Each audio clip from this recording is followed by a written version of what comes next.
Hi guys, in today's video, we're going to talk about volleyball. So what is volleyball? Volleyball is a team sports played by two teams, 6 players each.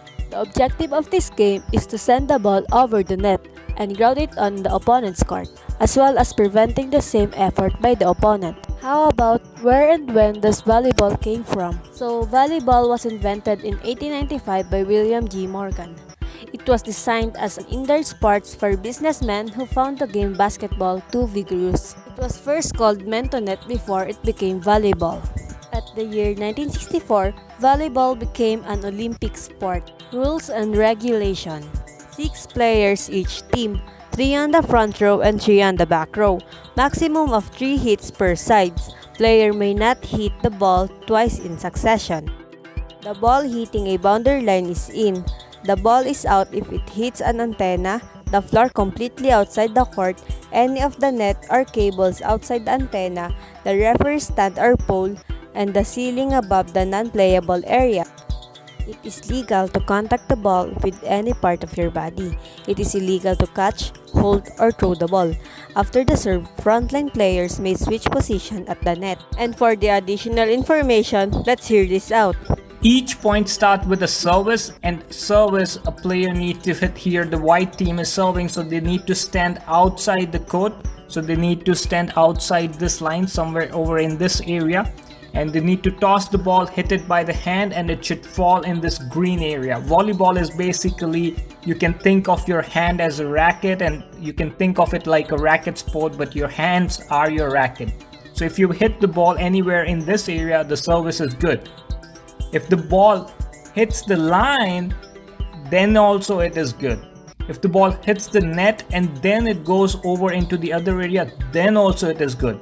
If the ball was going out but it hit the player, then also it is good. So in all these formats, the service is good. So when do we have a wrong serve, which is called as fault?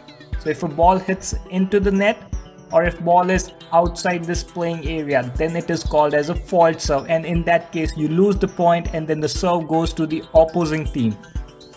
Now if you do a good serve, then the opponent would receive. So how opponent receive is they use their hands, they can pass it on to their team players, but ball should be in the air. If ball touches the ground, then the point ends. So ball needs to be in the air. You can pass it on to your teammate and then they can hit it over the net. Receiving team is allowed to have 3 touches. If they do more than 3, then they lose it. They can return it in 1, 2 or 3. All 3 are not necessarily need to be used, but they can use it.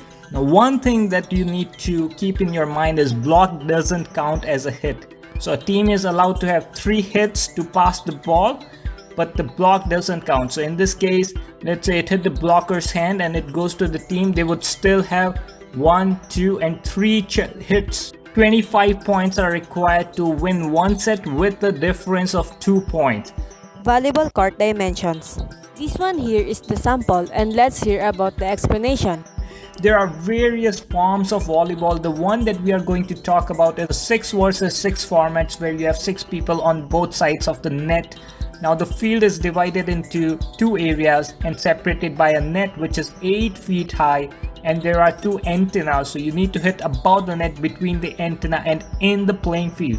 Once you get the ball, you need to hit about the net into the opponent's playing area, but it should go between the antennas. Now here is how it looks like from side. This is net. Now if we need to look at the field from the top, or the volleyball court from the top, this is how it's gonna look like. Officiating volleyball. Volleyball is generally officiated by 2 referees and 2 line judges. The line judges stand on opposite corners throughout the entire match and assist the first referee with in and out calls and look for touches of the ball by blockers at the net. Here are the signals that generally used in volleyball games: illegal alignment, line violation, illegal hit, delay of service, over the net, net foul, legal back row attack, illegal attack of serve, illegal block, ball touch, 4 hits, double hit, ball lands and bounds, out of bounds, begin serve, authorization to enter, point, replay, substitution, illegal substitution, team timeout, officials timeout, unnecessary delay, end of game, and change of courts. And now, how do we play volleyball? Let's watch this. Each point starts with a service, and service a player need to hit here. The white team is serving, so they need to stand outside the court. So they need to stand outside this line somewhere over in this area, and they need to toss the ball, hit it by the hand, and it should fall in this green area. Volleyball is basically, you can think of your hand as a racket, and you can think of it like a racket sport, but your hands are your racket. So if you hit the ball anywhere in this area, the service is good. If the ball hits the line, then also it is good. If the ball hits the net and then it goes over into the other area, then also it is good. If the ball was going out but it hit the player, then also it is good. So in all these formats, the service is good. So when do we have a wrong serve, which is called as fault? So if a ball hits into the net, or if ball is outside this playing area, then it is called as a fault serve, and in that case you lose the point and then the serve goes to the opposing team. Now if you do a good serve, then the opponent would receive. So how opponent receive is they use their hands, they can pass it on to their team players, but ball should be in the air. If ball touches the ground, then the point ends. So ball needs to be in the air, you can pass it on to your teammate and then they can hit it over the net. Receiving team is allowed to have 3 touches. If they do more than 3, then they lose it. They can return it in 1, 2 or 3. All 3 are not necessarily need to be used, but they can use it. And why do they need 3 shots? You will understand right now. So the very first shot when you are receiving a serve is known as a pass. So in the pass, forearms are used, because the serve comes at 83 miles per hour. That's massive, that's really fast. So you need to absorb the momentum of the ball. So you use your muscles of your forearms to take the control of the ball, absorb the momentum, and then your intention of the first shot is to put the ball in the center of the field, center of your side of the court. That would be the pass. Even if anyone receives the serve, the first shot is usually a pass, and the intention is to put the ball somewhere in the middle of the court towards the net. The second shot, so first shot is pass, the second shot is called as a set. In the set, what the players use their fingers and wrist. What they are trying to do is they are trying to set the ball for the next shot. So their intention is to set the ball near the net. If they set the ball near the net, then it's easier for their players to hit the ball. So that's the intention when you do the set. So first one is pass, you try to hit the ball in the center, and second one where you set the ball near the net. And the third shot is known as attack. Attack is basically player use their palm to slam the ball. They use their shoulder to generate the power, and they jump up in the air around 1.5 feet, and they just smash the ball into opponent's area with 80 miles per hour. That's really fast. And the intention is to hit the shot anywhere where the opponent doesn't have a player, so you win the point. As soon as ball hits the ground, you win the point. Now this attack shot is also known as spike, and the player is also known as hitter. When you're doing attack, the opponents can block your shot. So in that case, if you hit it, they block it and the ball falls into your area, then you lose a point. So you need to be aware of the blockers. Here, you do the first shot, which is pass. The second shot is a set. Now set is very tricky. Here, if 2 gives a set to that player, then the blockers would move closer to that player. Right here, blockers comes here. Now, but one more possibility is 2 gives a ball to these players. So either he can hit it, or he can hit it, or she can hit it. So these blockers need to judge whether this player is gonna hit it or this player is gonna hit it. So they would have to guess. If they guess and they jump here, and if this player hit, then they would block it, and it's not a good shot from this team because they have a blocker here.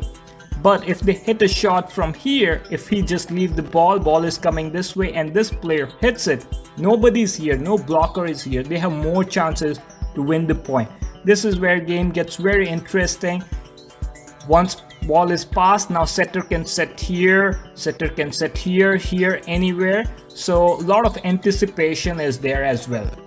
One thing that you need to keep in your mind is block doesn't count as a hit. So a team is allowed to have 3 hits to pass the ball, but the block doesn't count. So in this case, let's say it hit the blocker's hand and it goes to the team, they would still have 1, 2 and 3 hits to get the ball back.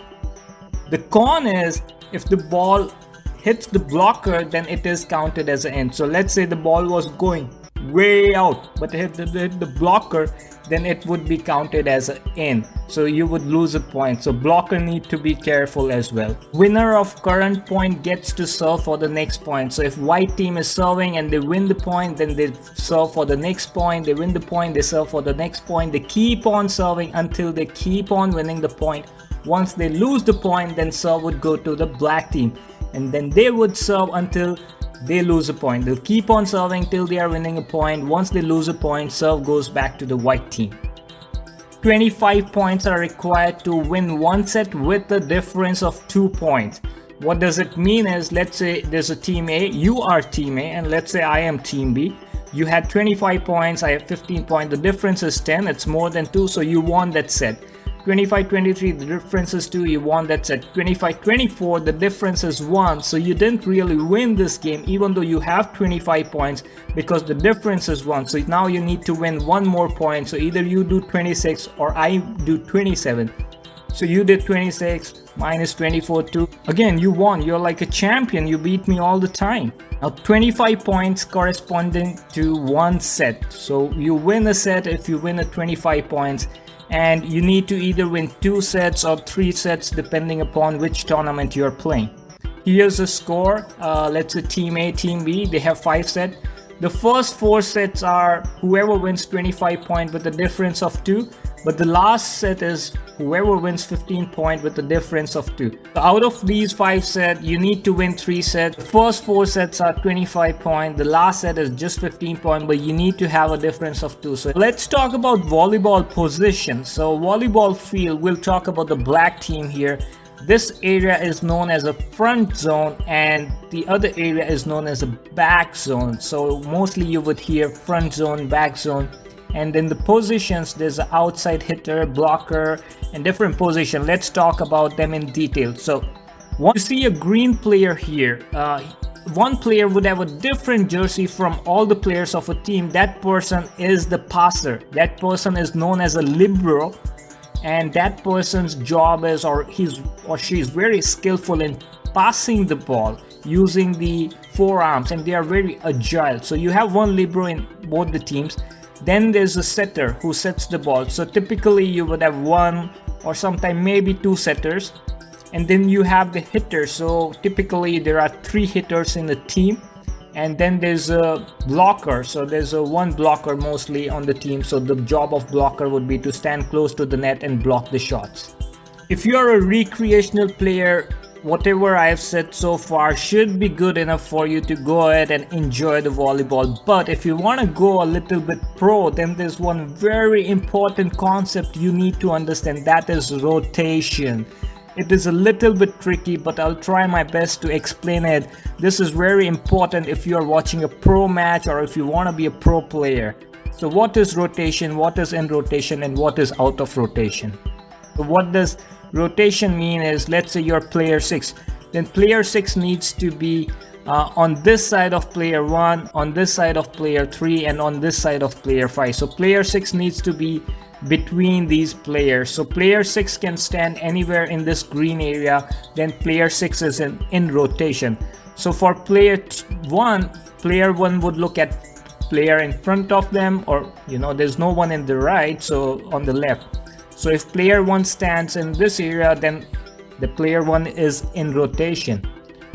For player 2, we see that player 1 and 3 would be used. If player 2 is in this area, player is in rotation. If player moves outside this area, then the player is out of rotation and the team loses the point. This rotation needs to be established only before serve starts.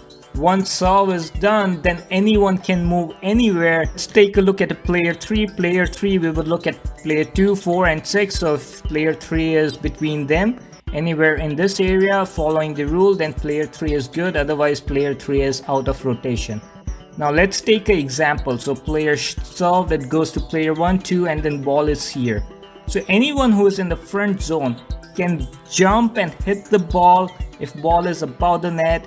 But if ball is above the net, then these 3 players cannot hit the ball in the front zone. They can hit the ball from the back zone. So typically what you would say is player 5 would run and jump from the back zone area and then hit the ball. So that is acceptable. But these 3 players cannot stand in the front zone and jump and hit the ball when the ball is above the net. If ball is below the net, then anyone can hit from anywhere. There's no restriction. It's only if the ball is above the net and in the front zone, then these players can only hit it. If these players 1, 6 and 5 need to hit it, they need to jump from the back zone area and then hit the ball.